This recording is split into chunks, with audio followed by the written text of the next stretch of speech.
This Lacrosse Fire TV broadcast is brought to you by Lace Up with Lax, ending homelessness one step at a time. CBA Sports, your sports construction specialist. AJO4Lax, the Andrew Oswald Memorial Fund, and Children's Healthcare of Atlanta Sports Medicine, dedicated to all better. Welcome to Pope High School for the fourth game of the AJO4Lax Fest. Here on the campus of Pope, we have undefeated 6-0 Centennial taking on 4-5 Harrison. I'm Ned Case alongside Connor Squires.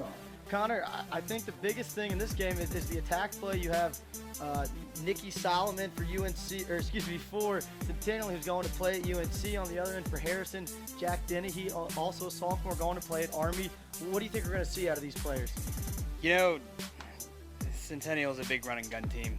They're going to live and die by it. You know, they may turn the ball over in transition, but they're going to score a lot of points. You know, headed with Colin Hall, 26 goals, 10 assists. UNC commit Nicky Solomon's got his brother up at Syracuse right now. He's got 19 and 16 on the year. And the freshman kid, number 24, with a 19 and 11 stat line. A lot of their offense comes from there, and they just play fun lacrosse up and down. And here we see Coach Brian Wallace of the Centennial Knights led Centennial to a state championship in 2013. The Knights looking for a little revenge. Lost 18-17 in the quarterfinals to Harrison last year. You know they'll be up for this game, and coming in at 6-0 wanting to keep that perfect record. So lineups are done, people are getting to their spots, and these boys are excited to play. And for Harrison, they're led by Coach Jeff Meese, who you can see there. His assistant coaches are Ryan Kobe, Mark Stouffer, and Scott Watterson. So we're lined up for the X. Luke Saad taking the draw for Centennial. And for the Hoyas, it's number 18, Jake Matthews. And ground ball scrum going to be picked up briefly by the Hoyas. Ball up in the air. Found there, picked up by Centennial. Nice ground ball by Thomas Watts. So Saad gets it over to Matt Chase, the Rutgers commit. Big senior midfielder. He's got a big-time shot. He'll be a major threat for the Knights all day. So Centennial getting their guys on. Chase is going to come off a pick. Look at that. Get downhill. Nice save there. And that was a big save there by the goalie, the sophomore, number 23, Zach Musel. And behind the back, Colin Hall couldn't get it. Backed up there by Solomon, and he'll reset it. Yeah, Centennial staff, they're going to let their boys play. You're going to see a lot of that behind the back, you know, pushing transition, playing fast, pick the ball up, move it twice, and they're attacking the goal again. Here goes number 17 towards the cage. And a big save there by Musel. He's going to have to stand on his head today. He's going to see plenty of shots from the Knights. Yeah, he will. He absolutely will. Harrison clear in here. And they're going to push a little 4-on-4 transition briefly, but they pull it out. That's Chris Calafute. Yeah, and I mean, key for Harrison right now, they got a controlled tempo. They got a controlled tempo. I hate to say it, but, you know, maybe draw out some long situations.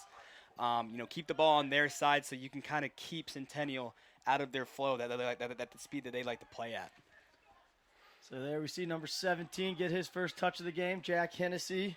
He's checked there by Jared Siegel, probably the top cover man for the Knights, the senior. He'll do everything he can to slow him down. Ball's up top. That's going to be Cole Leggett. He beats his man shot, and that was knocked down before it even got to the goal. And a good ground ball there. That was number 1, Matt Dickey. Yep, and here they go. And Hall tried to goose it ahead. And there's going to be a big ground ball scrum here. And a good ride there by the Knights. It's going to go out of bounds, and they're going to pick it up. Colin Hall has the ball ready for play. Hall only a sophomore, Solomon a sophomore, and Ryan Syracuse the lefty, a freshman. So a very young attack for this Knights team, but as Connor highlighted, all of them 19-plus goals this year, and all of them in double-digit assists. Very rarely to have 3 attackmen at that age to have such a contribution at the varsity level here. And that's going to be a turnover. It's going to get called an over and back. Quick whistle here. If Harrison pushes, they can have a 3-on-3 situation. And here goes Jake Adams. He's going to try to get in front of the goal and misses wide. Good play there by Harrison. 3-on-3 situation. Do you like that take, Connor? I do. I like to play in space there.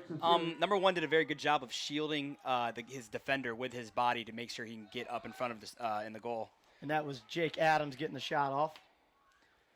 So the Hoyas get their midfield on. It's going to be Michael Brimmer, Evan Beadle, and on the far side, Nick Rockefeller. Rockefeller, a player who made a lot of noise on the summer circuit this year, has garnered some Division I attention, 4 or 5 offers, has been hurt a little bit in the last few games, but he's back on the field. We'll see how healthy he is as he's going to look to give it a go here. ISO situation.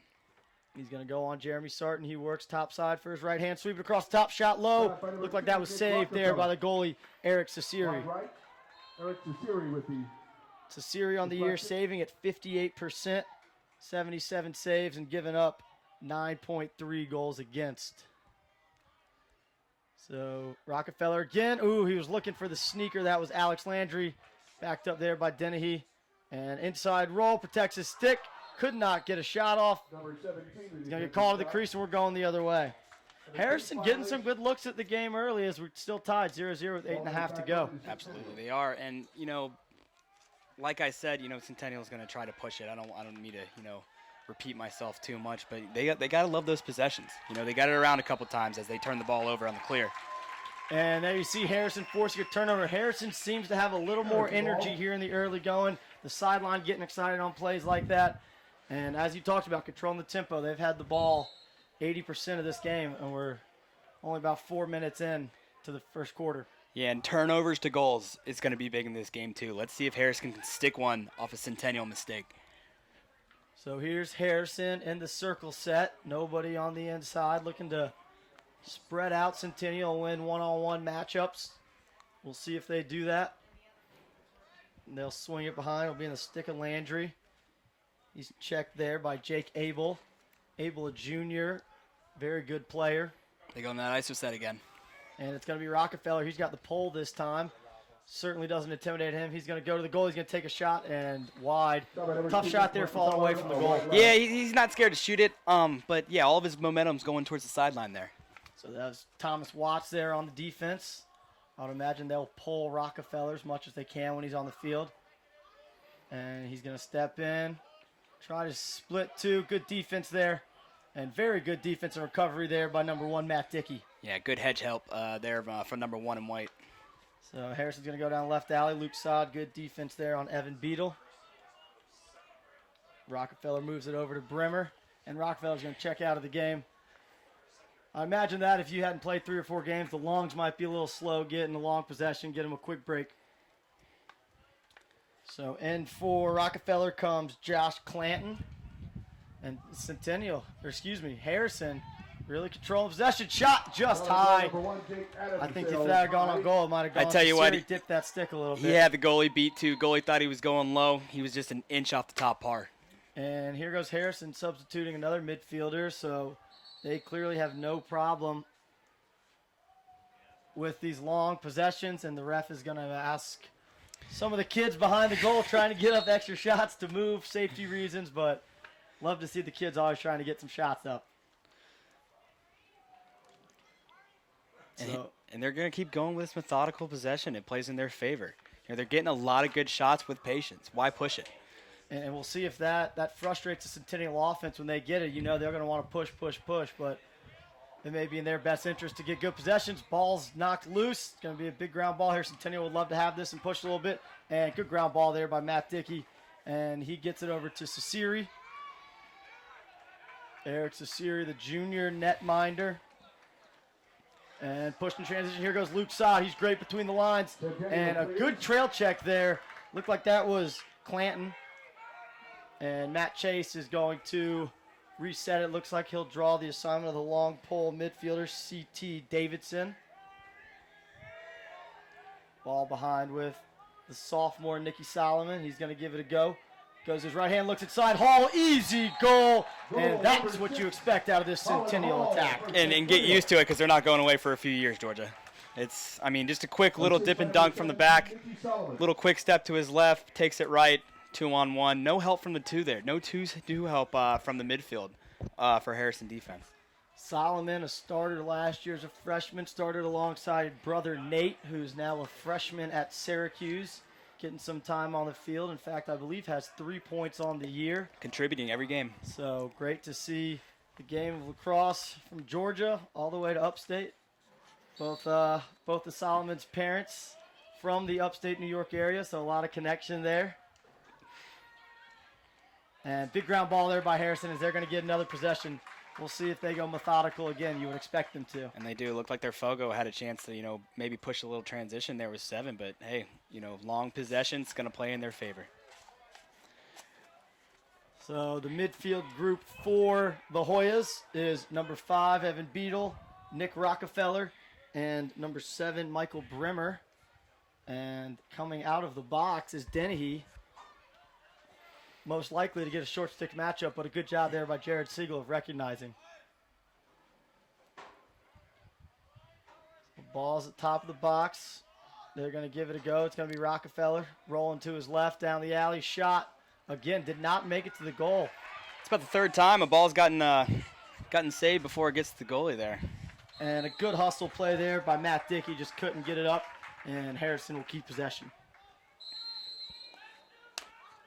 So 1-0 here, Centennial, approaching 4.5 minutes left in the first quarter. It's Dennehy going back to his right. Dennehy very strong with both hands. Part of the reason he is a Division I commit as only a sophomore. Sees the field well, can dodge to both sides. Very good player. It's only going to get better as he grows older. And splits to the left hand, shot high. That's a goal. Evan Beadle, 1-1. Harrison ties it up. Just a strong take there. Harrison working out of a 22 and a 14, going from that far wing and up top. And you can see it here, just right down the alley. Overhand, stick side, just overpowers Sasiri. Big goal there for Harrison. Facing off number 7, Luke Saad for Centennial. So Saad back at the X for the Knights. And for Centennial, or excuse me, for Harrison, it'll be Jake Matthews again. So 1-1, that's big for Harrison to, not go down 3 or 4 goals to this team, stay in the game from the get-go. Right, and from the sideline, Coach Wallace over there, he's going to let his kids play as they go ahead and go try to get a goal again here again. And there's what you're talking about, where Centennial is going to try to push transition. Let's see if Harrison does. Middle of the field, it's Watts. He shoots, and a big save 4. there. Excuse me, that was Colafoot. And going over the head, let's see if Centennial attack can come up with it. Loose ball, Colin Hall's going to pick it up. It's going to be a 2-on-1. And he tried to backhand it past Syracuse, but just lost the handle. However, Hall picks it back up, and a tough pass behind the goal, handled by Syracuse, and Centennial will have possession. Up top to Chase, he stands a yard inside the box. Down the alley, step down, right hand, goal. That was too easy for Jeremy Sarton. No one picked him up. That was like practice. Too easy for number 9 right there. It looks like Harrison was trying to get marked up. Got to pick up the guy with the ball every time. And you see Sarton here stepping down from just a step inside 10 yards. That one goes. That is Sarton's 4th goal of the year. Yeah, and Cameron Messina, he tries to come up and help, but that may not even been his fault. Have a little conference after that, figure it out, get to the next one. First line for the Knights, Chase, Sod, and Sarton, strong all year. They've combined for 27 goals. So certainly plenty of firepower out of that team. Or excuse me, out of that line. And Centennial's going to get another possession here as Sod picks it up. Sod, not your typical Fogo. He's all over the field. He runs on the first line, like I said. He'll play defense. He's just going to grind it out between the lines all game long. And Solomon's going to push it up, feed inside. Tough to handle there, a little bit low. And, heads up play by the Syracuse there as the ball was not clamped by the goalie. Musil makes a nice play, but the ball will be picked up there by Centennial. Good handle there from Solomon. Solomon working top side. Look inside. Hall having trouble catching the ball right now. And the ball is a little sloppy play here early. Yeah, Centennial, they just don't look very comfortable right now. They don't look very comfortable. Balls are rattling off their sticks. They're taking, tough shots. Really just need to take a deep breath here and really get a good possession. And we talked about how Harrison slowing the game down might kind of frustrate this Centennial attack. They're always wanting to go to the goal. And a huge, impressive diving goal there as Nicky Solomon was falling to the ground. A nice high bouncer to the top shelf. The UNC commit team needed a goal. Took it into his own hands as he's going to the ground with the trip. manages to bounce that ball inside the top bar. Solomon records his 20th goal of the season, 17th assist. With that goal, he overtakes Colin Hall for the points lead. Yeah, and it's so hard there because if he does come, do you want to slide to him because he's such a good feeder with that 17 and 20 stat line. Excuse me, they're tied for the lead now. Both of them with 37 points on the year. And face off. Looks like we're going to have a push, and it's going to go to Centennial. So Centennial a chance here to extend this lead with 2 minutes remaining in the first quarter. You know Coach Wallace and Coach Zilberti, the offensive coach for the Knights, would love to tack on 2 goals in the last 2 minutes here and take control of this game. Absolutely. And could not be handled by Matt Dickey. The pass there by Sam Baroff was a little out the reach, and then it just took a bounce and went out. So and that right there is a free possession unless they turn it over again right here. And they do. Nikki Solomon on the ride, and any lacrosse fans out there know that UNC attackmen are known for their ability to the ride, and Solomon showing why UNC is so interested in him. So he'll pull it out, and it looks like the second line for the Knights is coming on. That's Sam Baroff, Stephen Russell, and Ben Sheely. A group that's combined for 12 goals coming in on the year. So it's 12 goals out of your second midfield line. That's some good production. That's production. That's production as Harrison gets called for, I think, a push there as attackman came in around for a question mark dodge off cage. They're going to be man up. Looks like they're going to get him for an illegal body check, 1 minute. So as if this Centennial offense wasn't potent enough, averaging almost 20 goals a game, they're going to go on the extra man here. Centennial looking to move the ball here, get the defense moving early, try to find the layup. Centennial averaging 18.5 goals per game this year. They've put up 20 on 4 different occasions. Ball on the stick of Syracuse, looks inside, could not be handled. Saad picks it up, and Hall's going to get a chance. Big save there by Musel. Huge save. Musel's going to have to stand on his head tonight to keep the Hoyas in it. He is, and, that's a win right there. They got to get the ball to the other side of the field, kill this penalty. That's a big win for this defense. And get the ball on the stick of Dennehy as he's chased by Siegel. Touches it in, and let's see if they double. Looks like they will. And Dennehy's going to try to split it, keeps his feet. Good stick protection there from the sophomore. And Harrison is going to use a timeout. And we'll be back after this timeout here on Lacrosse Fire TV.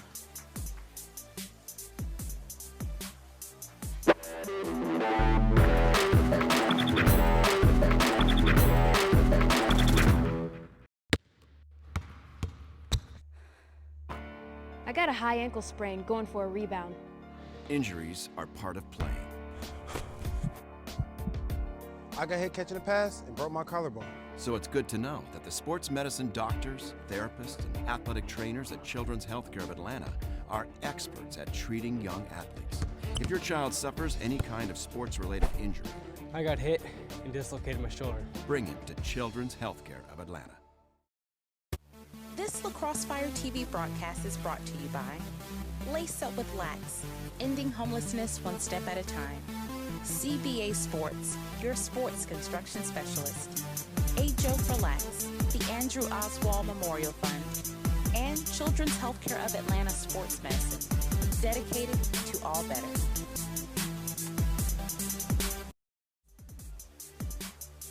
And we're back here at the AJO4 Lacrosse Festival. We got the Harrison Hoyas taking on Centennial Knights. Right there you see the Harrison huddle. They come into the game at 4 and 5. Just used a timeout there, looking to really control the game. You see their schedule popping up here. A couple tough losses. North Paulding in region. Alpharetta, a strong team. But, you see they got a nice win yesterday over Noonan, so coming into the game with some confidence. And so playing well, down 3-1 in a game that I think people probably expected to be a little more of a blowout. And so we'll see what they can draw. Dennehy with the ball on his stick is always a threat as he gets chased by 2 poles for Centennial. And they turn him over. Good ground ball there by number 4, Thomas Watts. And he'll get it to Jared Siegel. Siegel with a little whirling dervish, but a nice job finding number 1, Matt Dickey. He knew where he was going to be on that clear. Ball cleared by Centennial. So the ball in the stick of Solomon as he moves it on to Matt Chase, the senior headed to Rutgers next year. Big, strong athlete, even for the long poles, tough to handle. Yeah, when you get going north-south like that, it doesn't really matter who's guarding him. I mean, if he can get north and south and he can go on his way and not get pushed out by the defense. And the end of the quarter there, Centennial did not realize it, and they won't get a shot off, but they'll head to the second quarter up 3-1. You're tuned in to the AJO4 Lacrosse Festival here on Lacrosse Fire TV.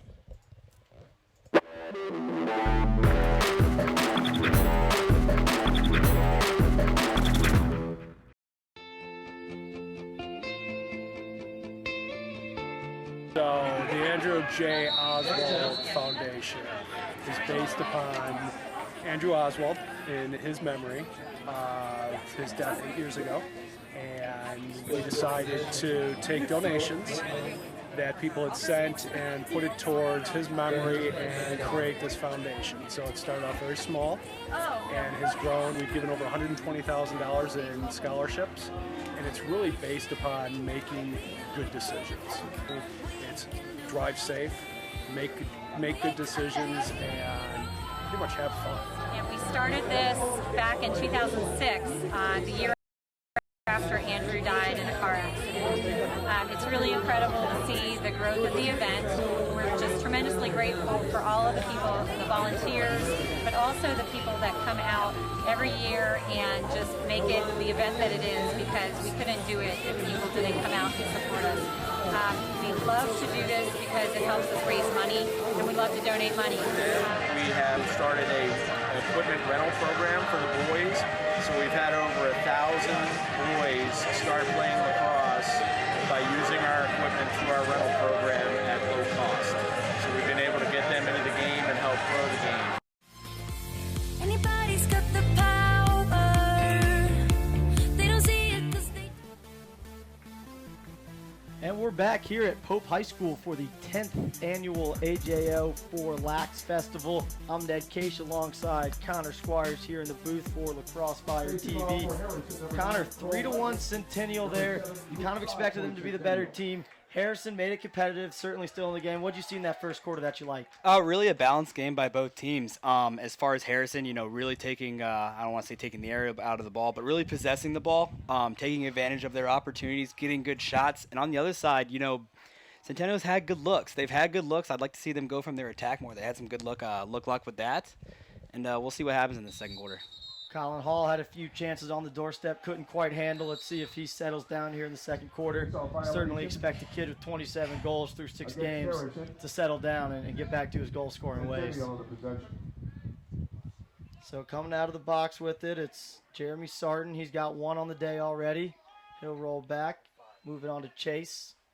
And little pick and roll there, play from Saad, but defended well by Harrison. Looks like they're going to be kind of a flat set with Chase out top. He's running downhill. He's got his hands free and shoots it wide. Looked like that was just a little bit of a 14 there, or almost, almost a 1. I guess it was truly a 14, but with a high pick there. It was a design pick, get his athletes in space as Centennial shoots the ball out of bounds. So Syracuse will pick it up and restart it. He'll move it on to Hall. And they'll get it up to Sarton. And here we'll see him out of this 14 set again. Let's see if they use a high screen. They don't. Sarton down the alley. He gives it off to Syracuse. And wanted to feed it inside the Hall, but a wise decision there. Backside, Solomon pushes it up to his right hand. Gets to 5-5. Turn, shoot, scores! And a great play there by the sophomore attackman, Nicky Solomon, getting to 5-5. A little bit of a rocker step there, low to low for the goal. And with a pole all over his hands, too. Highly, highly difficult shot to get off. Instead of going overhand, he kind of comes at a sidearm angle. Making sure that pole can't really, disrupt his shot. Maybe a little unorthodox for the goalie as well. And they find themselves 4-1. And there you see Solomon. Now with 2 goals on the day, bringing his season total up to 21. big face-off here for Harrison. It'll be Cole Leggett taking the draw against Luke Sod. Or excuse me, not Luke Sod for the Knights. That's number 19, Ben Sheely. And he comes away with it. He's going to have to run through the pressure of a long pole. Does. Pushes in transition. Nice find inside behind the back. That was pretty. Nicky Solomon with his third of the day here early in the second quarter. Tough. Harrison wins the face-off. They win the clamp. Don't win the ground ball. And then you see just push a transition. Solomon behind the back.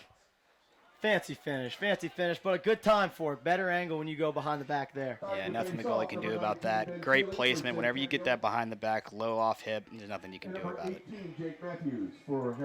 So there's Centennial again, extending that lead to 5-1. And as Connor, you talked about, that pushing transition, they love to do it, and they do it right there off a face-off win. And you saw it early in the first quarter. They may have had some turnovers, but they are going to also score goals. So there's Sheely again at the X. He wins another one, but gets the stick knocked out of his hands. And a nice ground ball there for the Hoyas. That's Tyler Henschel. Look for Centennial to really pressure here. They want to turn the tempo up. And there's Dennis Dennehy carrying all the way up to the midfield line. And Rockefeller has it in his stick now. Failure. It looks like they're going to get a failure call. Let's see if Centennial picks it up quick. They do, picking the ball up, ready to play is Sam Baroff. And he's going to go, and that should be offsides on Harrison. Not sure how that call was missed, but it was. VAR official missed it. And Magic Coach Wallace not too happy about that, but his offense has been clicking. Nice roll back there as the second line is out there. That was Stephen Russell. They move it over to Sod, a first line midfielder running with the second group right now. Down the left alley. Baroff, shot. Good location, but just wide. Maybe a little two-man game here off the end line. So here's Solomon, guarded by Cooper Willis. A little different matchup. We saw Lyndon Hubbard on him earlier, so this may just be a situation where Coach Jeff Meese just wants different guys playing Solomon, so he's seeing different matchups every time down the field. So Hall's going to carry behind. Hall really more of an off-ball player, but certainly has the ability to run by you. Feed inside. Great play by finished by Solomon. That looked like a design play there as Syracuse had a pick on the backside. And you can see it here on the Lacrosse Fire TV replay. Syracuse a pick on the backside. Hall rolls and finds Solomon cutting to the goal for his fourth of the day. And right there, it was a design play. They kind of lulled the Harrison defense to sleep. Didn't get a switch on the backside. You have to be ready at all times. Defense is extremely hard, especially off ball. That's how they get that goal right there. And this Centennial attack, although young, has come along quickly under the tutelage of assistant coach John Zolberti, a four-time All-American and two-time Attacking of the Year at Syracuse. Played in the late 1980s. And if you ask him, he will say the Gates played with him. He did not play with the Gates. Zolberti is Syracuse legend as it is. So Harrison here looking to get one on the board. Down 6-1. They were down 3-1 after one. A quick 3 goals in the first 3 minutes here for Centennial. Has extended the lead out to 5. And we'll see. They've been going in that 14 set, that 22 set. Maybe they try an open set. Maybe a classic, a regular 2-3-1. Something different. 1 goal, in 16 minutes of play. Got to try to figure out something else. So they get it up top with Leggett. He'll spin it over to Clanton. He's going to give it a go down the right alley against Chase through X. To the backside, it's Adams. Matched up there by Dickey. And they'll keep spinning it. Leggett's going to give it a go. Shot with the right hand. Wide, but not a bad take. That's kind of the stuff you want. Leggett and Rockefeller, probably the top 2 midfielders here for the Hoyas. Yeah, they are. Just a bouncer right off cage. Never know with this turf. Overhand, sidearm, it all has a different release point. This turf does seem to have a lot of bounce if you've watched the first 3 games of the AJO4 Classic. A nice play there by Jake Adams to bully his way, but that shot went off the crossbar. And they're going to call that possession, or looks like they called a push from behind. So Harrison will regain possession. Yeah, I like that. Number 1, Jake Adams for Harrison, just playing big body lacrosse. If he feels like he has a matchup there, go ahead and use it. Here's Dennehy up top, running down the alley, left hand, and maybe a little too much whip in that stick as that one went almost backwards. See if Leggett can keep it across. And Solomon picks it up in a heads-up play there by number 4. Thomas Watts getting onside to allow Solomon, and a little extracurricular after the play that wasn't seen by the ref. They still have numbers. And Dennehy pass is knocked down. Good stick in the lane there by Jake Abel, the junior. So here we go. Push a transition. It's going to be Saad. He's running downhill. Syracuse open inside. Syracuse one more cross to Hall. And Hall with a fancy finish. That will extend the lead to 7-1. And here is Centennial with their transition offense, which we know they love. Syracuse right here, extra pass, and a fancy finish here from Hall. Is he a little bit of a Canadian cross twister, I guess, as they like to call it, huh? Little twister move. It looks like the turf's not bothering the Knights right now. Bouncer to the high shelf again. 47 for Harrison and number 19, Ben Shealy. So Hall gets his second on the day. Syracuse credited with the assist. Syracuse now with 12 assists on the year. And we'll go back to the X. Let's see who it is for the Knights. It looks like they're going to go back to number 19, Ben Shealy, who found some success earlier in this quarter. Ground ball 1. And big ground ball there by Harrison. And, ooh, looked like he'd thrown it away, but right there was number 7, Michael Brimmer. And Brimmer's going to touch it in and pull it back out. If I'm Harrison, maybe a timeout right now. Set up a design play. You know, kind of break the mold of what you've been doing. They got out of that 1-4-1. They got out of that 2-2. Looked like they were running somewhat of a motion set. Really need a goal here. Stop the bleeding. Yeah, it's like you said, Harrison really trying to take the air out of the ball, slow Centennial down. But every time they turn it over, Centennial pushes. So you're really going to have to score in these 6-on-6 and probably start scoring a little quickly down 6, because you know Centennial's not going to slow down. Yeah, and it's turnovers to goal. You know, as coaches, we tell our kids that all the time. A turnover will generally go into a goal, and that's a free possession for the other team. Coach Squires, Connor Squires, coaches at Collins Hill High School, as well as with the LB3 Lacrosse Club up in Gwinnett County, where lacrosse is really starting to take off up there. It is. You see North Gwinnett as a perennial powerhouse the last couple of years. Ooh, and a good look across the goal. But they're going to get Adams flag down. So a good push there by Adams with the flag down, knowing you're going to get the ball back.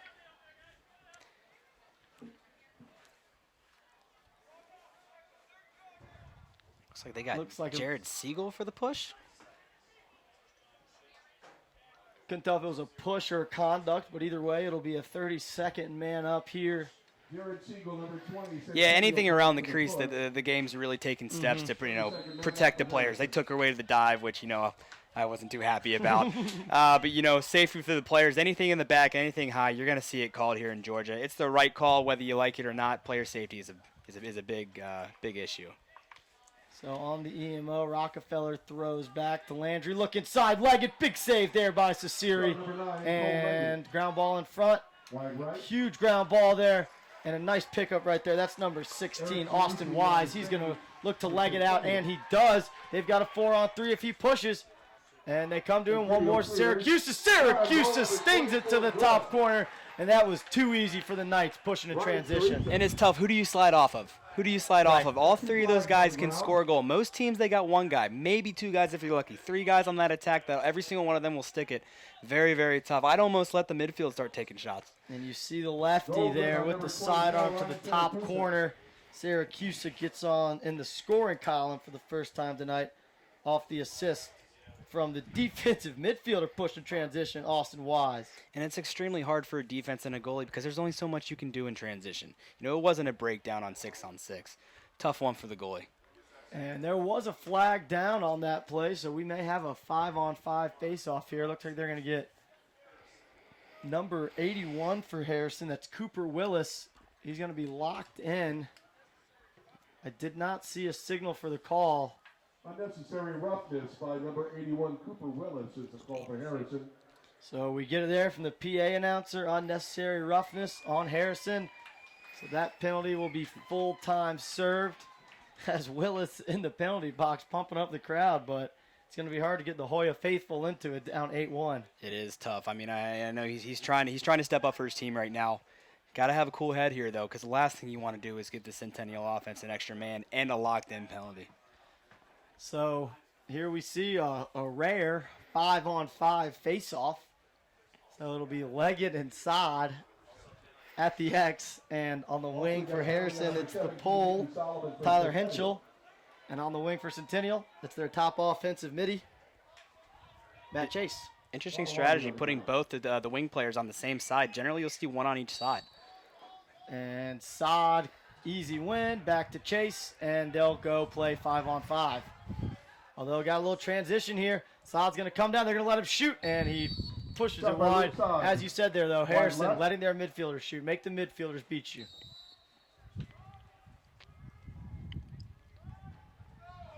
So 5-on-5 lacrosse here. Sod's going to come off a pick from Chase. Gets the switch on the pole. Leggett's going to push out on Chase. Sod working to his right. Looks inside. Finds Syracuse, but could not handle. And Syracuse will look to pick up the ground ball. And a nice play there coming over to help on the ground ball. That was Jake Reese. Centennial does so well. They re-attack the backside of the defense. And a good take there from Chase. Good job putting it back in his right hand right before the shot to get more angle, but put it just wide. Draw the double, move it to the backside, dodge again. Centennial's having a lot of success with that. So we're still 5-on-5 right now, waiting for this penalty to end. And when it does, it looks like Solomon will come out of the box for the Knights. And there he is, as both penalties are released at the same time. Solomon coming out of the box has a short stick on him. See if he can find a way to get the ball, and he does. But a good switch there by Harrison to make sure they get a pull on one of the best players in the state, and he hits his own teammate on the shot. And Harrison's going to get a chance to clear. Don't get assists that way. So Harrison throws it across the field and out of the reach, pass intended for Cameron Messina. And a big turnover there in the clearing game. So Ryan Syracuse brings in Syracuse, a freshman. Certainly doesn't look like it and definitely doesn't play like it. He's been impressive so far in the early year. Solomon, popcorn save there from Usel, right to his stick. Let's see if they can clear the ball here. Offense desperately needs the ball, maybe even a timeout on the other end if you can get it. And the throw over the head, but good job there by Jake Adams getting to the ball. And he'll get a touch and a possession here for the Hoyas. Down 8-1 with 3:45 to go here in the second quarter in the fourth game of the AJO4 Lacrosse Festival. Thanks for tuning in here on Lacrosse Fire TV. I'm Ned Case alongside Connor Squires. Yeah, if you're Harrison here, don't worry about the scoreboard. You know, there's no 2-point goals. Play lacrosse. It all starts with one and go from there. And here goes Rockefeller to his right hand, his strength, and he puts it up high. Like Connor said, one at a time, Rockefeller gets the first for Harrison, second of the game. And you know it just as well. Lacrosse is a funny sport. One goal, the world can change. Here you see it down the right alley. Pretty good defense, forcing him to take the shot from the hash. But as we talked about, Rockefeller, a Division I level midfielder, he's going to make that shot if he has his hands free. And you know what, at Centennial, you made him earn that shot. You made him earn that shot. That was from about 14, 15 yards out, high bouncer, had to put it in a perfect spot. Sometimes you just get beat. Sometimes the goals will be scored. You just don't want to give up the easy ones. So back at the X, back to a 3-on-3 face-off instead of a 2-on-2. It'll be Leggett versus Sod. A good battle here. And that's going to go to Harrison. Sod coming into the game winning faceoffs at 77%, but Harrison's done a pretty good job of making most battles 50-50 ground ball scraps. And that's what they need to do. Sod wasn't very happy with that call, whichever it was. But, yeah, I mean, as long as you can keep that ball on the ground, as long as Sod isn't pushing it forward and starting transition going forward off the faceoff X, if you can make it a scrap, you got a chance. You know, put your big athletes on the wing. Let them go fight for you. Maybe even more impressive than Sod's 77% face-off is 61 ground balls through 6 games. So he is picking up just over 10 ground balls a game and playing defense as well. Good defense there to knock the ball loose on number 4, Chris Califit. And Dennehy getting to 5-5, throws a little stick fake, bullying his way in, and good play there by Siegel to get in the hands, lift it up, force the ball to go on the carpet. And Tassiri comes out of the goal to help his defenseman. Now he's getting chased by Dennehy. Gets it to Siegel. They'll go up to Brett Meskel. And here goes Chase. 2 guys trail him. I don't know if he sees him. Sees him at the last minute and gets away as we approach 2 minutes remaining here in the second quarter. Chase downhill, look inside, just out of the reach of Syracuse and backed up there by Solomon. Centennial getting Harrison to slide sometimes when they don't need to. Right there, he was in a shooting spot. I mean, a lot of the times, they're getting the defense to move and moving the ball and scoring goals afterwards. And feed inside, Hall could not handle. And we're going to have a hold, and the ball is going to stay here with the Knights. So Centennial gets it outside the box, looking for the quick restart, and they'll get it. Solomon working top side to his right hand, shot, goal! 5th of the half for the sophomore, Nicky Solomon, putting on a clinic right now. He is. Just comes around his right and just sticks it high again. Quick release, quick hands. Really hard for the goalie to see this ball come out of the stick. Last Saturday in their game against West Forsyth, Nicky Solomon was face guarded almost the whole game. I believe he only ended up with a goal and an assist. And talking to Coach Wallace, he talked about how frustrated Nicky was and knew that he was going to come out here and really impose his will and make sure people know that he's one of the top players in the state. Yeah, and it's tough because the talent that he has surrounding him. I mean, do you want to, take away the best player? Yeah, sure, but it's really tough because now you play 5-on-5, giving these other athletes a lot more room to play. So Harrison wins a face-off here, down 9-2 with 80 seconds remaining here in the second quarter. A goal here would go a long way, not just cutting the deficit, but getting some momentum going into the half. It's going to be Rockefeller. He's going to go to his left this time down the alley. Shot low. Rockefeller, he's going to do everything he can to keep the Hoyas in this game. Rockefeller, love how he just went for 5-hole. Didn't worry about the bounce. Let your best players go and stick one. And here we see on the Lacrosse Fire replay, just a split dodge down the left alley. Gets his hands free. And that right there, that's why he's a Division I midfielder. He just did it down the right side. They're going to try to take that away. He says, that's fine. I can play with both hands. I'll go down the left hand and stick one. Some may argue you're only half the player if you have only one hand. A lot of players in the college game today are showing that isn't always true. Great take right there. 6-point game. Love to get one more before the half. So it'll be Leggett at the X against Sheely and pop forward for Sheely, but Leggett picks up a big ground ball, knocked loose briefly, and let's see who's going to come up with it. Ball still loose. And it's going to be Sheely. He's going to pick it up, attack the goal, put it in his left hand. Nice trail check there by Harrison. That was number 11, Lyndon Hubbard. And Solomon picks up the ground ball. And picked off there by Musel. They're going to look to run here. He throws it out in front of Michael Brimmer. Brimmer's going downhill. He's got 35 seconds left here in the half. And he's going to pull it out. And they'll put it through X. And get it over to Jake Adams. Harrison's going to want to take the last shot here.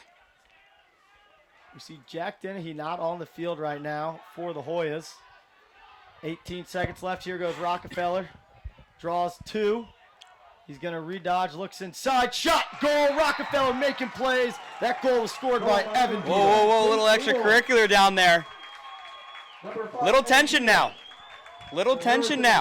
And this game certainly, as we see the replay here, Rockefeller draws 2, sees the man inside, easy catch, turn, and finish. And after the play, Rockefeller really giving it to number 25 for Centennial, Sam Baroff. Yeah, Rockefeller's got to watch himself there. Last thing he wants to do is rile up this team. And certainly last year in the quarterfinals, we mentioned it, 18-17, Harrison won. Centennial certainly wants that revenge, even if it is a different team. They want that win. The series between these two teams tied at 3 apiece all time. 5 seconds. So here goes Side. He's got 5 on the clock. Gets it inside. Syracuse, a shot wide. And that will have .4 on the clock. Shot's going to be backed up by Harrison. And more than likely will be headed into the half with the score 9-4. Let's see if Musel's going to send it the length of the field. He does, and it won't be on goal. It won't matter. So heading into halftime, Centennial 9-4 as we see on the Lacrosse Fire TV replay. One of Nicky Solomon's 5 goals on the first half. Centennial up 9-4 here, headed into the half. Game 4 of 5 at the AJO4 Lacrosse Classic. We'll be back for more action. Thank you. Lacrosse Fire TV broadcast is brought to you by Lace Up with Lax, ending homelessness one step at a time. CBA Sports, your sports construction specialist. AJO4Lax, the Andrew Oswald Memorial Fund, and Children's Healthcare of Atlanta Sports Medicine, dedicated to all better.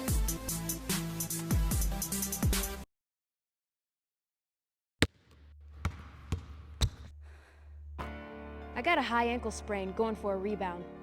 Injuries are part of playing. I got hit catching a pass and broke my collarbone. So it's good to know that the sports medicine doctors, therapists, and athletic trainers at Children's Healthcare of Atlanta are experts at treating young athletes. If your child suffers any kind of sports-related injury, I got hit and dislocated my shoulder. bring him to Children's Healthcare of Atlanta.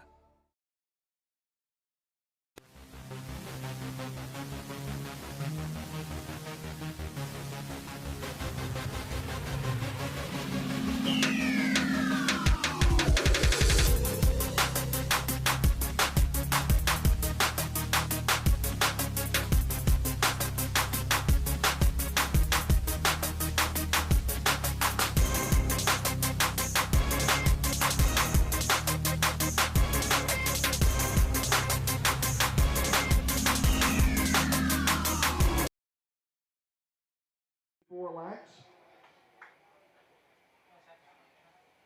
They are presenting it to the Oswald family right now. And we're looking for the names.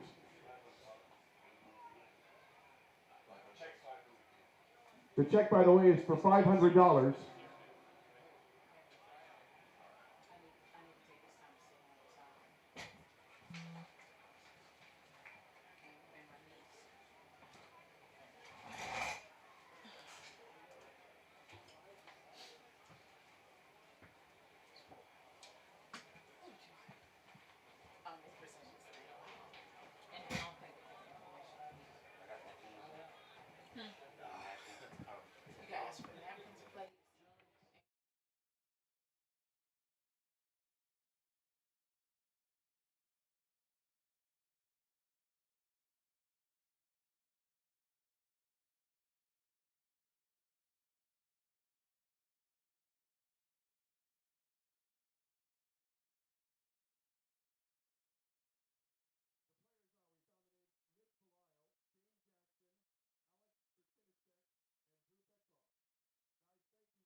And we're back here for the second half of Harrison versus Centennial here at the AJO4 Classic. Game 4 of 5. I'm Ned Case alongside Connor Squires. At the half, Centennial leads 9-4. Little bit of a late run there for Harrison as Nick Rockefeller put in 2 goals and added an assist to keep Centennial at arm's reach heading into the half. But the Knights will start with possession here to start the third quarter. Coming out of the box, they got some advantage. One more pass. Nice. Great offense, as that was the freshman Ryan Syracuse finishing on the doorstep. Great find there from Jeremy Sarton, just winning out of the box. Harrison has proven that they can play with this team. They've proven as, they catch a ball right here, right out of the box. 1, 2, you almost know it's going to go every time. Centennial smelling blood there. But maybe Harrison, maybe try a zone if you have one. Maybe slide differently. Maybe from adjacent or in front of the crease. When that ball gets going and they start moving, the defense starts sliding, Centennial smells blood, it's going to be tough. So 16 seconds into the third quarter, Centennial extends the lead back to 6, 10-4. And we'll go right back to the X. It'll be Leggett versus Sod. And Sod, like a lot of good face-off men, seems to get better as the game goes on. He's on the field 70% of the game, offense, defense, and he's just got the stamina to be on the field all game. Yeah, and he even lost a few of those consecutive face-off. Coach stays with him. He knows what he's got there in number 7 in white. And a nice check there by number 81, Cooper Willis. But a flag is down. So Centennial go on the man up, and like we talked about, penalties, they want transition, they want the odd man situation. Penalties just give you a settled odd man situation. It's going to go down as a slash. It might have just sounded bad. It looks like he jarred the ball there with that stick check. Tough one for the guys in green. So Centennial will get their man up unit on the field. It's their first attack with their first midfield. Looks like they're going to start out of a 2-3-1 as Solomon trots behind the goal at X, moves it along to Hall, and a step in opportunity, but moves it to Sod. A little bit of a wheel here. Chase pops out, easy look, and doesn't put it on Cage. Not really the shot Harrison wants to give up. Matt Chase shooting from 10 yards, hands free. So Hall's going to step in. He's got a shot, and he buries that from 7 yards out. Colin Hall on the assist. Number 9, Jeremy Sarton, his second assist in a row. Yeah, but it's pick your poison. Great patience by Centennial to find the open look. Got 2 good shots, 1 counted. And here we see it on the replay. Colin Hall stepping in, 6 yards, hands free. Musel really doesn't have a chance. You can see him kind of guessing far pipe on that shot. And you look at Harrison, they're sliding almost out of control and unnecessarily. The last thing you want to do is give them opportunities to score. If you create offense as a defense, this team's going to eat you up. And the attack is now combined for 10 of the 11 Centennial goals. Jeremy Sarton with the only goal from the midfield. But Sarton with 2 assists as well. Great goose. And Hall's going to control it. He's looking to get to Solomon. They're pressing out far on Solomon. Don't want him to get his 6th. And he... Looks like they're going to lock him off. They're locking Solomon off. So after 5 goals in the first half, and you talked about maybe going to his zone, Centennial decides their best option maybe just to take Solomon away and play 5-on-5. And a look inside, and that one's going to go... Stay in bounds. Nice play there by Solomon to keep it alive. And he's staying in it. He won that ball back for himself. A little bit of a silly play there. Solomon should pick it up off the end line. He'll get the ball right away. If I was number 32, Cameron Messina, I might just let that one roll out of bounds. Solomon, 1 across. Oh, that one just floated into the top corner. Syracuse didn't quite have the handle, but found a way for it to go in. And he puts up his 4th of the day. The old chip shop to the upper 90. Great control. And sometimes that ball just floats to the top of your stick, misses your shooting strings. Good job of not freaking out on that and guiding the ball instead of trying to push it over the cage. And you see there Solomon saying, if you're going to lock me off, if you're going to slide quick to me, that's fine. I'll be a great teammate. Dishes it off, his 2nd assist of the day. And look, Solomon doesn't have to stay out of this game. If he's going to be locked off, every time the ball goes out of bounds, you pick it up. You go set pick for your teammates. If they're not going to lock off on you, we'll get straight runs off the goal. And a big goal there. Jake Matthews, the face-off man, coming down in transition. He's sprinting back to the X. He's ready for He wants another one. Look at the sideline. Look at the sideline. And here we see on Lacrosse Fire replay, nobody picked him up. He said, well, if you're not going to pick me up when I get in here about 8-9 yards, I'm going to let it fly. Beats the Siri down low. 12-5. Harrison cuts the lead to 7. Sod gives him a little fist bump there, too, at the X. Little mutual respect there. Let's see if he goes down and sticks one. That'll get your team back into the game, though. Yeah, no doubt, no doubt. Anytime a face-off guy scores or a long pull, it's almost like a pick six in football. You know, you get scoring from an unexpected player, and it just gets the sideline hyped up. And a good win there, though, by Centennial to make sure. Oh, no. Uh-oh, that can be over and back. They ever touch it in the box? If not, they're probably going to get a failure. Over and back, there it is. Matthews picks it up. He's ready to play. Push it. Far side, and just too much on the play. Siri just swatted that one out. Got to put that one a little more on the rope, but here we go. Sarton's going to push a transition. Let's see if he decides to go to the goal, puts it in his left hand, back to his right, and pulls it back out to Chase. Yeah, they're going to go ahead and lock Solomon again. Solomon, go set a pick for your teammates here. So they lock him off playing 5-on-5. That does mess with your slide package a little bit. You're used to having 6 guys in the settled 6-on-6, but here we go. Solomon will pick it up off the end line, and he'll have a chance to go to the goal. Expect early slides here from Harrison. And you know Solomon will have his head up. Solomon going right. And good defense there, pushing him above the goal. And an interesting ward call as Solomon had 2 hands on his stick, but somehow gets called for the ward.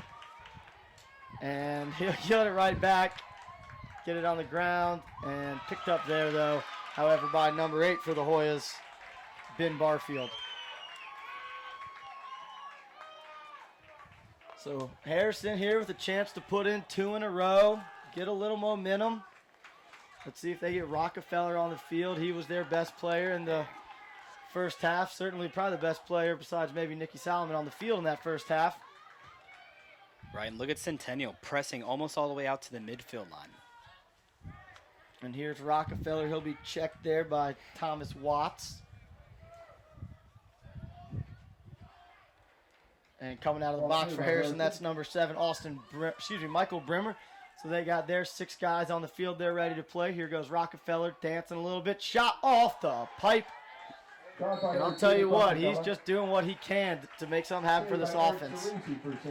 He even shot that off his back foot. Still got some power on it. So Rockefeller will start it back up from the wing. And he'll move it behind to Adams. Looks like they got a little design play here from X. Adams going to push up the left side. Good defense there. Roll and wide, backed up there. It's going to be a hold on the play. Looks like they're going to get Matt Dickey for the hold on that one. And Matt Dickey, physical defenseman. You know, it's really tough right there, but your man down, the ball didn't go back in the net. Try your luck on man down. So man up opportunity here for Harrison as they get their guys on. Looks like it'll be Landry, Adams, and Dennehy. And from the midfield, it'll be Leggett, Clanton, and Rockefeller. So starting out of the 2-2 set, they will swing it behind, and I would expect them to have some motion out of it as here they begin to motion. Gets it up top to Denny. He's going to step in. Can't find any room. Moves it back to Rockefeller. And then he over to Adams. Adams right to the stick of Sasiri. And probably not the shot you were looking for. Certainly a shot you can get on man up at any time in the penalty. An average shot, not a great shot, Ned. So here we go down the middle of the field. It's a long pull. Wisely decides to pull it out and get a settled possession. And Coach Wallace will use one of his timeouts. As with 7:18 remaining here in the third quarter, Centennial leading 12-5. They'll use a timeout. We'll be back for the rest of this half on Lacrosse Fire TV after this.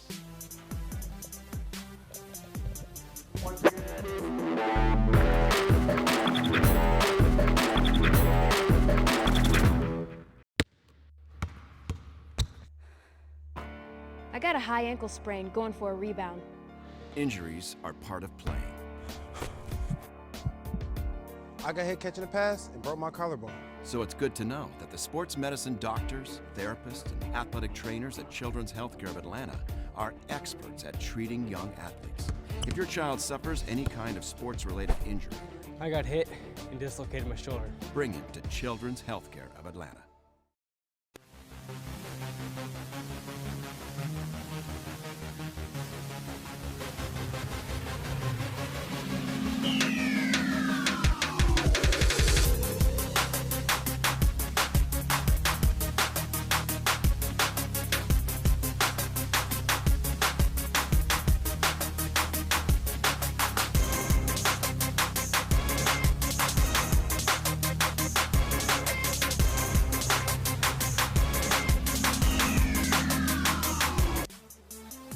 back here on Lacrosse Fire TV as we're watching the Centennial Knights lead the Harrison Hoyas 12-5 here with 7:17 remaining in the third quarter.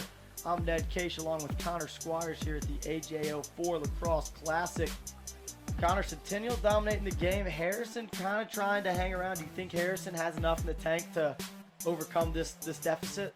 Hey, it all starts with one goal. You never know what happens after that. We saw that late in the second quarter. Looks like they finally get some juice, got stopped by the buzzer.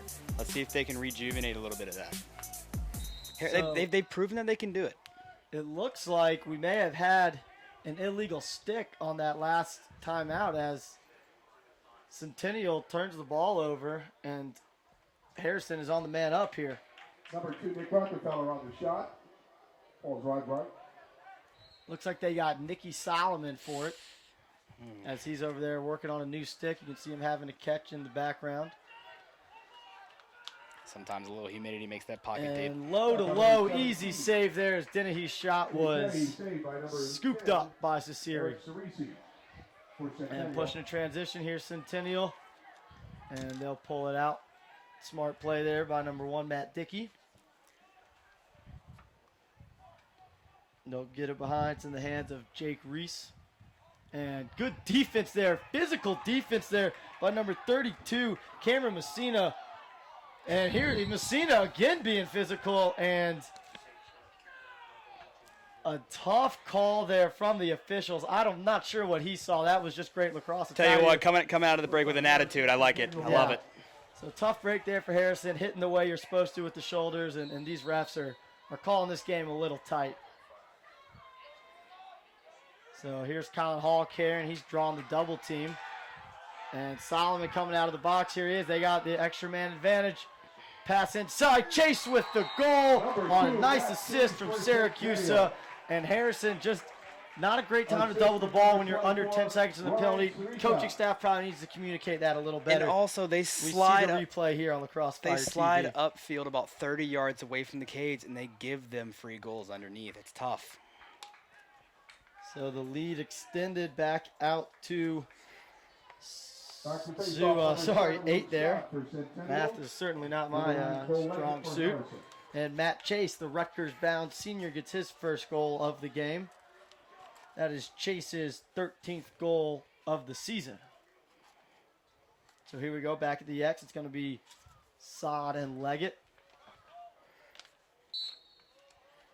It's been a battle most of the night here. Sod picked it up a little bit in the second half. And again, as the game goes on, Sod's going to continue to dominate at the X. And here he goes to the goal. He's got his head up. He finds Chase. Chase one more's it over to Hall. Hall low. Nice save there by Musel. But Hall will pick up the ground ball and reset for the Knights. Hall, wide left.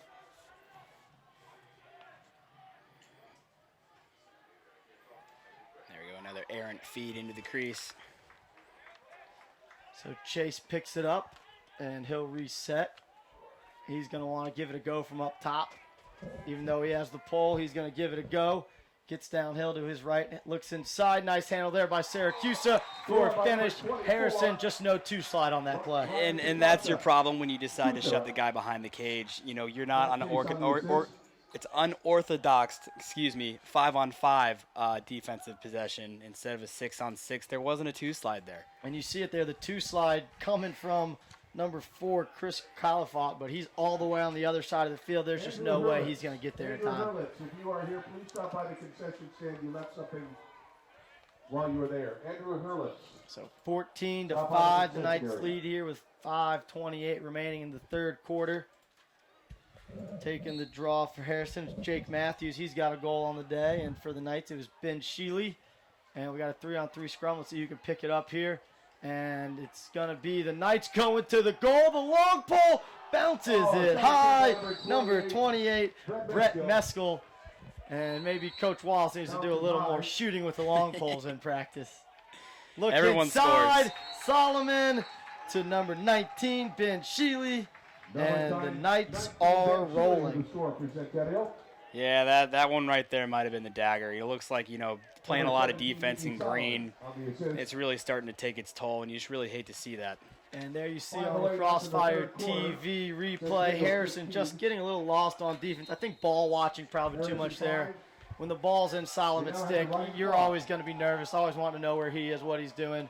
And Solomon does a good job having his head up, finding the open man. So with the score 15-5, Harrison's going to use a timeout, see if they can kind of rally the troops and make one last push, as we'll see this assist from Solomon inside to Sheely one more time. An easy goal there, and we'll be back after this on Lacrosse Fire TV.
And we're back here on Lacrosse Fire TV at the AJO4 Lacrosse Festival here at Pope High School.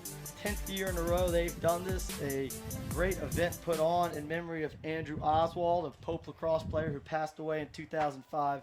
10th year, do a great job, get some of the premier programs to come, and always a lot of different people out here. We've seen the Atlanta Blaze, the Georgia Swarm out here today. So great day for the sport of lacrosse in the state of Georgia. And Luke Saab pops it forward, draws a flag. Good call by the official. The ball was on the ground. The play should be blown dead. But Centennial will go on the man up here, up 10 with 4:50 and running remaining. Yeah, they're going to get another man up here. Would love to see the Georgia game let that play out. Ball hits the ground, it automatically, as another flag goes here. Looks like maybe an unsportsmanlike conduct. And earlier in a broadcast, I was up here with Scott Ratliff, and we talked about how some of the rules from the college game are coming down, a lot of the face-off rules, but other rules like the quick whistle, like the ball down, it's a little confusing, I think, for some of these refs who may do both, and certainly for fans of the game who see at the college game how it's officiated and how it's officiated differently at the high school level. And it almost seems at every single level the rules are different. You know, as a casual sports fan, it's kind of tough, to catch on to the game. Would love to see, the same rules US for lacrosse each set. Absolutely. Yep, across the board. And they have made strides to do that. They have made strides to do that. 2018, they're following the NCAA stick specs. They implemented the shooting sting rule this year. Gave a lot of kids fits, but Centennial's going to go ahead and start this man up. So here we go, Centennial on the man up. It's Solomon up top of the 3-3. Now he's going to dive inside to the crease. Rolls out, he's wide open. He's going to nice cross crease pass to Syracuse. Solomon being unselfish today, tallying his 4th assist of the day. Team lacrosse at his best right there. So right here on the replay, just a simple little wheel from the crease. 3-man wheel, dragging him up. That defender needs to pass that guy to the upper guy. You see it right there. 2 guys wide open. 2 guys wide open, yep. And a dunk there for Syracuse, the equivalent of the lacrosse alley-oop. The open net, put it home. So now 16-5. The Knights extending the lead out to 11. Saad still at the X for the Knights. He's taking on Leggett. And he'll pop it forward, look to push a little transition. He's got a step. He's going down the middle of the field. Shot, bounced it high. Once again, a high bouncer almost hurting the Knights. Right, and Centennial's not going to take the foot off the gas. They're a transition team. That's what they do. And outside the goal, but a nice question mark move there from Solomon. Pretty good defense there by number 32, Cameron Messina, to push him out. So now it's going to be down the alley. That was dodging number 9, Jeremy Sarton. They turn it over. Hoyles will look to clear.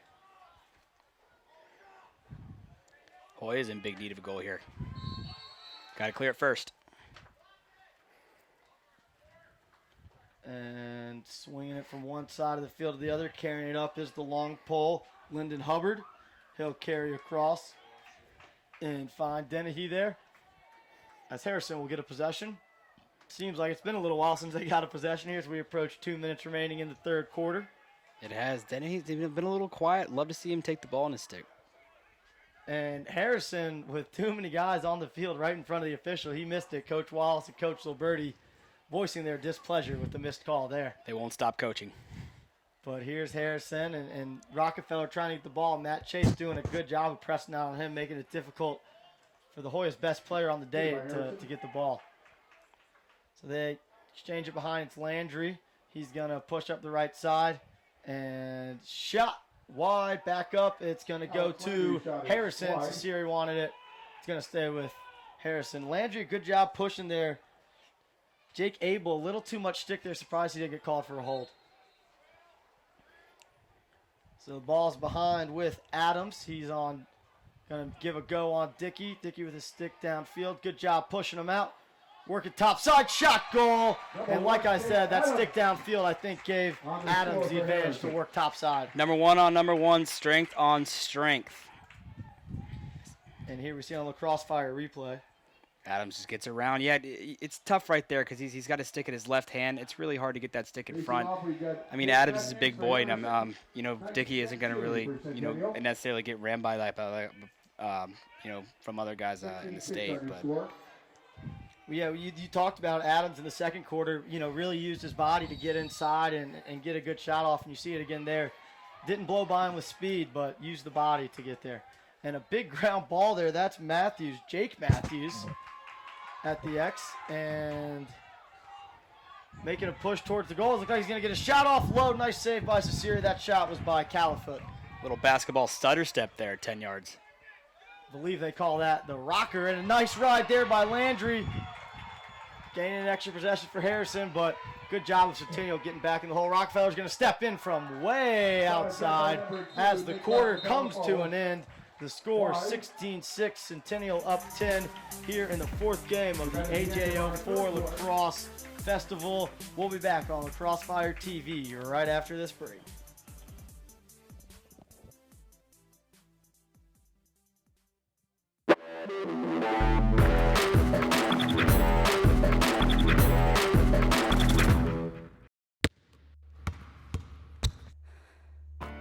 I got a high ankle sprain going for a rebound. Injuries are part of playing. I got hit catching a pass and broke my collarbone. So it's good to know that the sports medicine doctors, therapists, and athletic trainers at Children's Healthcare of Atlanta are experts at treating young athletes. If your child suffers any kind of sports-related injury, I got hit and dislocated my shoulder. bring him to Children's Healthcare of Atlanta. This Lacrosse Fire TV broadcast is brought to you by Lace Up with Lax, ending homelessness one step at a time. CBA Sports, your sports construction specialist. AJO4Lax, the Andrew Oswald Memorial Fund, and Children's Healthcare of Atlanta Sports Medicine, dedicated to all better.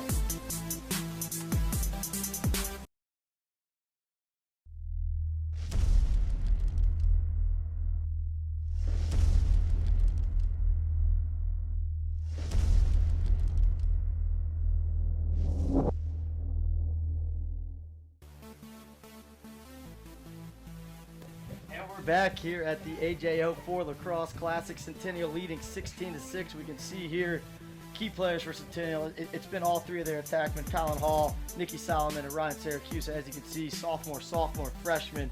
Connor, what have you most impressed about from these three youngsters? Unselfishness. They're playing the game the right way. It's not one guy taking to the rack every single time. They're always looking for each other. One eye on the goal, one eye on the other teammate, and they're putting on a show right now. And they've recorded 13 goals and 6 assists on the day, 19 points for that attack group. And like you said, they're not going anywhere at Georgia Lacrosse, so get used to hearing those names. But Harrison will have a chance for the first possession of the fourth quarter, and they pick it up. Nice ground ball there by Tyler Henschel, and he's looking for help, and he finds it in the stick of Michael Brimmer. Brimmer got a little alley. He's going to take a shot and beats Cesari down low. Big goal there for Harrison, cutting the lead down to 9. And we can see it here on the Lacrosse Fire TV replay. He just kind of looks up and sees all that open space in front of him, and he just beats Cesari with a nice overhand high-to-low shot. 16-7. And Harrison still a lot of momentum, down 9 with 11:48 to go here in the fourth. But when they scored that goal, that bench jumped up. They had the energy. They had the excitement. 9 goals is a tough lead to overcome, but certainly in lacrosse, you can score in bunches. If you watched number 1 Denver versus number 2 Notre Dame put up 4 goals in 43 seconds last week. And Luke Sod comes down, and 7 seconds after the last goal, he puts this one in. You can see how fast you can score as we see it on the instant replay here on Lacrosse Fire TV. Yeah, just popping Harrison's balloon right there. They get a big goal, finally get their guys back in the game mentally, and it's just really hard to see a Fogo guy go down. Now, I wouldn't want to say Fogo, but right, a face-off guy right out of the X. Yeah, it's just great play. And Sod, we talked about coming into the game, winning face-offs at 77%, picking up 61 ground balls. That's 10 a game, and just added his 13th goal of the season. So maybe not the flash of Solomon or Hall, but certainly gets it done for the Knights. Luke Sod, and a tough penalty there on Harrison. Looks like they'll get him for a push. 30 seconds, Centennial will go back up. Pushing foul against number 8. Harrison's been in the box a lot today. Got a 30-second man up for Centennial. And something you can't do against the Centennial Knights team. A top 5 team in the state is really, really hard. I mean, they've probably had 7 or 8 penalties today. I'd imagine a lot of those went for goals. So back on the man up are the Knights. Scored on their last man up opportunity as Solomon fed Syracuse for a dunk. Let's see what kind of motion they get again, as it looks like they're going to go back to that triangle wheel. And Syracuse on the backside. No one even within 5 yards of them. And that was easy. 18-7. The Knights extend the lead. Jeremy starting after that play. A little swarm celebration. Yeah, they just forget about 24 on the backside. Got caught up in the wheel from last time where they scored that goal. And yeah, you see it there on Lacrosse Fire TV, just no one even hugging the pipes. And there you see the celly starting. If you haven't been out to a Swarm game, be sure to get out to one. They're a lot of fun, and certainly celebrating goals is a lot of fun. So that is the 5th for Syracuse. He matches Nicky Solomon, both with 5 goals on the day. Colin Hall right on their heels with 4.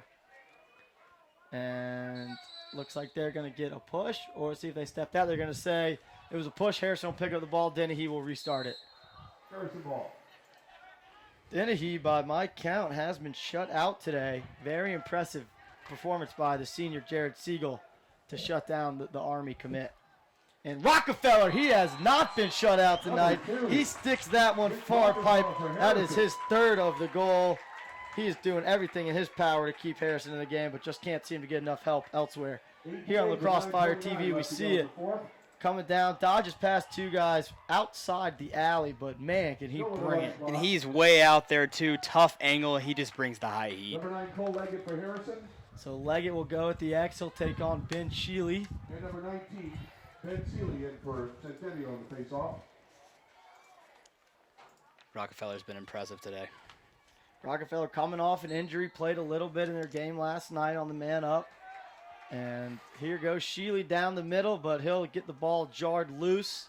And big ground ball here picked up there briefly by the Hoyas. And ball still on the ground. Good job there by Harrison to keep it in bounds. Pole's trying to pick it up. It's Messina. He picks it up briefly. Good ride there, and looks like they're going to give Harrison the timeout. They're going to say Messina had the ball when the timeout was called, so 8:34 remaining here. Harrison takes their timeout. Connor, 18-8. Harrison, pretty much out of it. But what have you seen out of Harrison going forward that you think they can build to positive? They're 4-6 on the year. Thought they played decently well today. They're probably going to end up in the playoffs in their region. So what can they do to really get going here in the second half of the season? It's all about the next play, and it's all about the next game. You get better at practice every single day, and you take one game at a time. Yes, they're probably going to take a tough one here today against one of the top teams in the state. But, they got promising players. They have guys that can play. They kind of struggled clearing the ball a little bit today. They haven't gotten absolutely, torched on the face-off. So definitely some bright stars there at Harrison. I think these guys are going to be just fine. And you saw Harrison's record up there on the video board, 4-5. A Harrison team that's made state championship appearances 2009, 2011, went to the semis last year. Certainly a program that has the experience and that does a good job of building their program. A lot of sophomores. I mean, you talk about Musel in the goal. He's a sophomore. Rockefeller, I believe he's a junior. Dennehy, their top attackman, he's only a sophomore. So this program is going to continue to grow. And sometimes you need games like this against a top team in the state to really see where you are. Absolutely. They're only going to benefit from this game. So looks like Centennial's going to double the ball here as the short stick for Harrison picks it up. It's Chris Collifoot. And he's got Messina wide open at the top of the box. Let's see if they get it to him. Musel looks to him, and he'll take it across.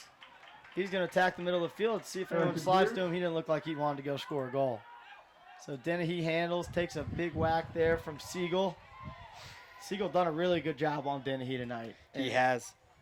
We talked about Dennehy, going both hands. Go ahead. What have you been impressive about Siegel so far? Well, I was going to say Siegel's footwork. He's never found himself in a bad position going against number 17 as the ball hits the ground here. And Rockefeller trying to get it. Can't. Good ground ball there by number 23, Billy Talman, running in transition here. And they're going to give it to Hall. Hall down to Syracuse. Syracuse. One more. And Musel with a huge pipe-to-pipe save. Number 29, Jack Reese, might have been a little too casual with that one. Big save right there from the goalie. And Musel, again, only a sophomore, but a player who's we've seen him. He's made probably 12 or 15 saves today. He kept this one a tight game for as long as he could, but just faced a lot of shots. He has. He's been asked to make a lot of difficult saves as well. Not many perimeter shots. A lot of them just right there on doorstep. Only so much you can do. So with 7:20 remaining, Centennial will go on the man up. Last two man ups. Easy dunks for Ryan Syracuse on the pipe. Let's see if Harrison does a better job of holding on to the pipes as you see here. Starting in the 3-3 for Centennial. Matt Chase with it up top. Gives it to Saad and Syracuse on his low lefty spot. And there he is again. That is just too easy for the Knights. Harrison not rotating down the backside. And we'll see it here on the Lacrosse Fire TV replay. Just nobody getting backside. Yeah, number 50 at the bottom of the screen. He has to rotate all the way across, but no one helps down the backside. Another easy goal by this attack. It looked like there were about two defensemen 15 yards up above the goal on a man-down situation. So that is certainly an area where the coaching staff for Harrison and Coach Jeff Meese will want to go back and certainly fix that issue before too many teams see it on film. Yeah, not really sure if that's anything that Centennial is doing specifically that they saw maybe on film in the scout, but. And we have another flag here. Let's see what this one is. And they're going to get Harrison for an unsportsmanlike conduct. Don't know if somebody said something or what it was. But another chance here for the man up for the Knights. And you hate to say it, it's probably going to be another goal the way this man up team has been performing. You hate to have that as a Harrison unit. Finish the game the right way. So let's see if Syracuse can find the pipe and bury his 7th of the afternoon. Might want to find 24 down there on the low left. 1 minute man up for Centennial. So Centennial will go man up. They'll start in the 3-3. Chase will start it on the whistle. Move it over to Sarton. Same 3-3. And Centennial's just going to move it. Big step down there from from Hall. He put it wide. Down by number 6. Right now in this 3-3 set, you see a very popular man-up approach. Number 2, Matt Chase up top. He's the facilitator. He's your feeder. And we'll see him here as he handles. Finds Sarton. Sarton to Hall. Hall skips it across to Chase, who finds Solomon for almost the 7th for Syracuse. That pass just a little high. Couldn't get handled, and Harrison will pick up the loose ball. Good ride there by Sarton. No flag, but... Oh, excuse me, there is a flag. There's a flag on the play, and there's a second flag as a good ride and a third and fourth flag And let's see if this thing gets out of hand. Let's hope it doesn't. Yeah, Coach. Good job by Coach Meese getting his Hoyas way off the field. Don't need that in a regular season game. It's frustrating to get blown out like this, but Harrison really needs to do a better job of keeping their heads. And on the other bench, Coach Zoberty pulling those 3 guys immediately off the field, sending a new group in. So it looks like it'll be Solomon in the box. It'll be Syracuse in the box. And it'll be number 9, Jeremy Sarton in the box. And we'll see it here on the replay and see if we can find out what happened. Looks like they'll get Solomon for a cross check. Syracuse might have gotten him in the head, and then Sarton may have gotten another cross check in there. So, you know, a good ride, but it's tough right there. And there we see Sarton, Solomon, and Syracuse. It looks like they're almost laughing about it. They can't believe it as we tick under 3.5 minutes to go here. Yeah, they score goals on the field. Might as well go sit in the box with each other as well. There's 13 goals in the box right there for the Knights. Laundry all over the field. And Coach Wallace trying to figure out why all these penalties were called. And the clock will continue to run. Of course, a 10-goal lead in the second half, and GHSA rules calls for a running clock. So Harrison, 6-on-3, big chance here to score. You expect this Centennial defense to just stay in a tight triangle, hopes the Siri can make a save, and then you got to send it to the other end because none of your guys can go over. You're just going to have to send it. Offside, so ball will start with Rockefellers. The officials have made all their calls, and Rockefeller's just going to step in and put it high. Don't know if that's the shot you're looking for, but I think Rockefeller just wanted a quick one. So up to Leggett. Leggett steps in. Nice eat there by Jake Abel. Gets the ball on the ground. And now they got to recover in the hole. They only have 3 defensemen. And Siegel does a good job getting in. Save. Seriously, no one backed up the shot for Harrison. And the Centennial bench got nuts. They are excited about that. And like we said, you just have to throw it the other end. And Saad picks it up.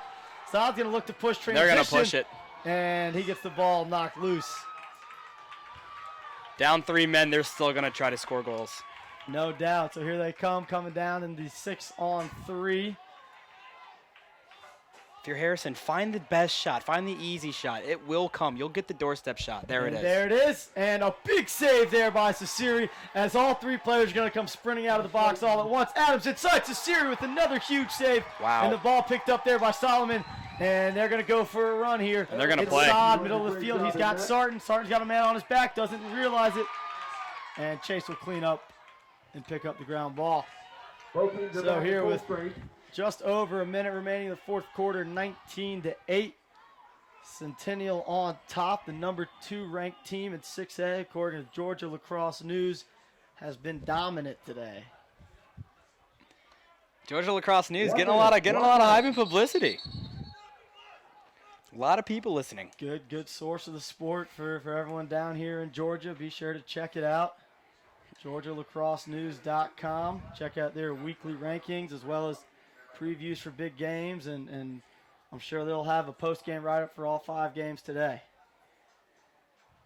And we'll get an official timeout here as the clock will stop with 56 seconds remaining. And looks like Colin Hall is in the box for the Knights. They're going to call procedure on Centennial, and Harrison will have the ball here. And the clock will run on the restart.